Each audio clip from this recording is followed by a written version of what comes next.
Hello viewers, সবাইকে স্বাগতম করবির রান্নাঘরে। আর সাথে আছি আমি করবি। আশা করি সবাই ভালো আছেন। আজকে আমি নিয়ে এসেছি শীতকালের খুবই পছন্দের সবজি ফুলকপি দিয়ে ডিমের তরকারি। খুবই অল্প উপকরণ দিয়ে তৈরি এই তরকারির স্বাদও কিন্তু অসাধারণ। খুবই সহজ এই রান্নাটি করা যাবে ঘরে থাকা উপকরণ দিয়েই। রোজকার রান্নায় ব্যবহৃত মশলা দিয়েই অল্প সময়ে হয়ে যাবে এই মজাদার ফুলকপি দিয়ে ডিমের তরকারি।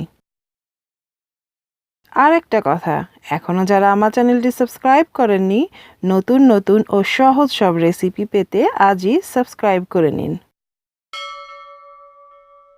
আজকের এই ফুলকপি দিয়ে ডিমের দেশীয় রান্নাটি করতে এখানে আমি ডিম নিয়েছি 6টা।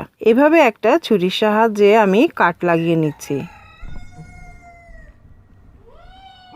এরপর সামান্য হলুদের গুঁড়ো ও মরিচের গুঁড়ো দিয়ে মেখে নেব।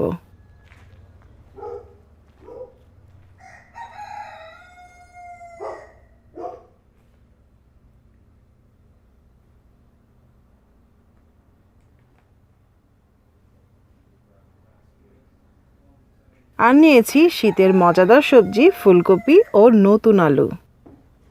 পেঁয়াজ নিয়েছি আধা কাপ। জিরার গুঁড়া নিয়েছি 1 টেবিল স্পুন। ধনিয়ার গুঁড়া নিয়েছি হাফ টেবিল স্পুন। হলুদ 1 টেবিল স্পুন। লাল মরিচের গুঁড়া 1 টেবিল স্পুন। আর নিয়েছি কাঁচামরিচ। রান্নার তেল নিয়েছি আধা কাপ। লবণ নিয়েছি স্বাদ মতো। আমি এখানে পিঙ্ক সল্ট ব্যবহার করেছি। ভালোভাবে ধুয়ে আলু ও ফুলকপি কেটে নিয়েছি। আর যেহেতু ডিম ও ফুলকপির তরকারি হবে, সেজন্য ফুলকপিটা একটু বড় করে কেটেছি। আর যেহেতু নতুন আলু, তাই আমি খোসা সহই নিয়েছি। এখন চুলাতে ফ্রাই প্যান বসিয়ে ভালোভাবে গরম করে দিয়ে দিচ্ছি সামান্য তেল। তেলটা গরম হতেই মশলা মেখে রাখা ডিমগুলো দিয়ে দিচ্ছি।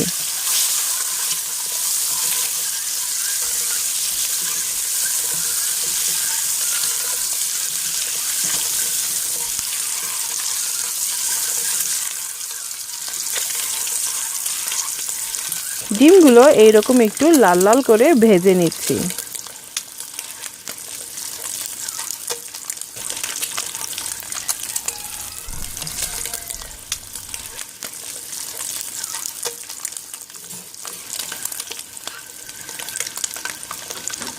ডিম ভাজা হয়ে গেলে একই তেলেই আলুগুলো একটু ভেজে নিচ্ছি।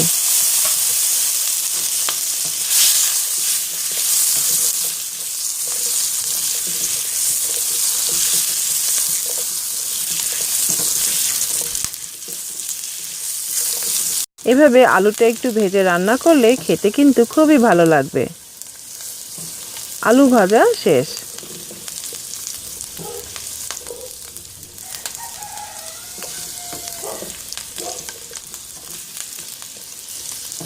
এখন ফ্রাই প্যানে বাকি তেলটুকু দিয়ে দিচ্ছি।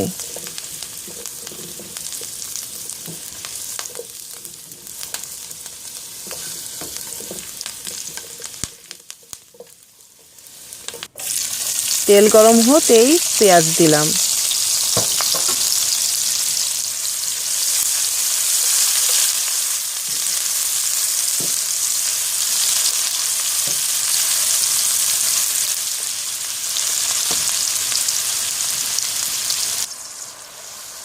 পেঁয়াজটা ভাজতে ভাজতেই আদা ও রসুন বাটাও দিয়ে দিলাম। একটু ভেজে নিলে তরকারিতে আদা ও রসুনের কাঁচা গন্ধটা থাকবে না।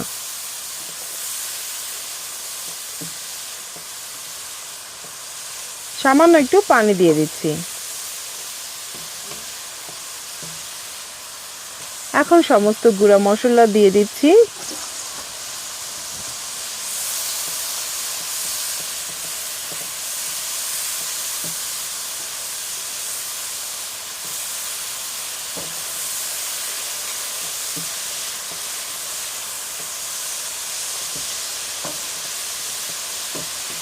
নেড়ে চেড়ে খুব ভালোভাবে ভুনা করে নেব যতক্ষণ না উপরে তেল ভেসে উঠবে।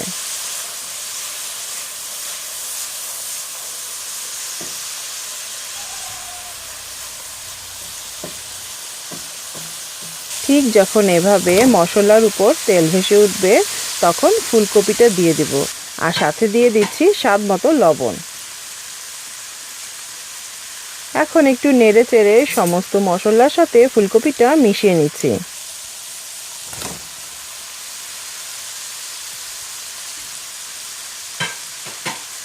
এরপর দিয়ে দিচ্ছি ভেজে রাখা আলু। আবারও ভালোভাবে নেড়ে নেড়ে আলু ও ফুলকপি মশলার সাথে মিশিয়ে নেব। এরপর ঢেকে কষিয়ে নেব 5 মিনিট।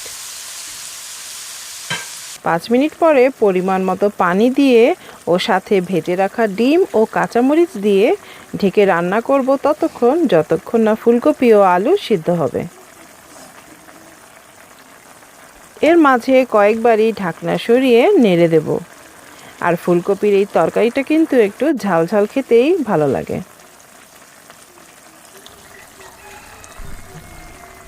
একটু আলতো হাতে নাড়াচাড়া করব যাতে ফুলকপিটা ভেঙে না যায়।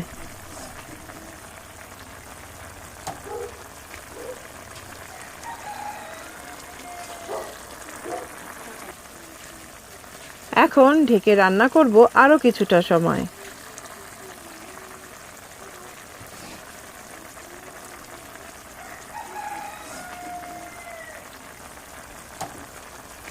ফুলকপি ও আলু সিদ্ধ হয়ে এসেছে।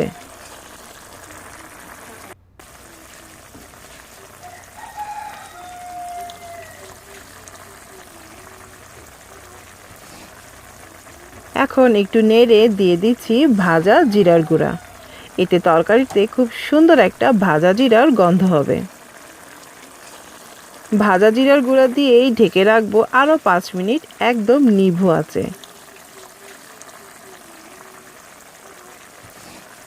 5 মিনিট পরে ডিম দিয়ে ফুলকপি ও আলুর তরকারি খাওয়ার জন্য একদম রেডি।